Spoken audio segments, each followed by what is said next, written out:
ബീനു എല്ലാം ഒറ്റയ്ക്ക് ചെയ്യാൻ ആഗ്രഹിക്കുന്ന കരടിക്കുട്ടനാണ്. അവൻ എപ്പോഴും പറയും, എനിക്കെല്ലാം ഒറ്റയ്ക്ക് ചെയ്യാൻ കഴിയും. എല്ലാം ഒറ്റയ്ക്ക് ചെയ്യുന്നതാണ് എനിക്കിഷ്ടം. ഒരു ദിവസം സ്കൂളിൽ ഗാർഡൻ ഡേ വന്നു. പക്ഷെ അന്നത്തെ പണി അത്ര എളുപ്പമല്ലെന്ന് അവനറിയാമായിരുന്നു.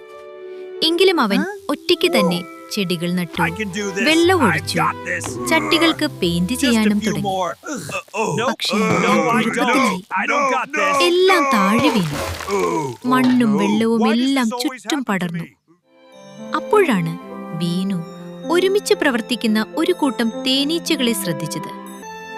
ഒന്ന് തേൻ ശേഖരിക്കുന്നു, മറ്റൊന്ന് കാവൽ നിൽക്കുന്നു, മറ്റൊന്ന് വൃത്തിയാക്കുന്നു. ബീനു പുഞ്ചിരിച്ചു. ഇവരൊക്കെ എത്ര ഈസിയാണ് കാര്യങ്ങൾ ചെയ്യുന്നത്. കൂട്ടമായി ഒരുമിച്ച് ചെയ്താൽ എല്ലാം ഈസിയായി ചെയ്യാം.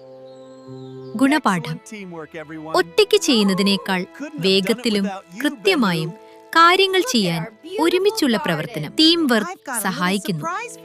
പരസ്പരം സഹായിക്കുന്നതിലൂടെ ഏത് പ്രയാസകരമായ ജോലിയും എളുപ്പമായി മാറും.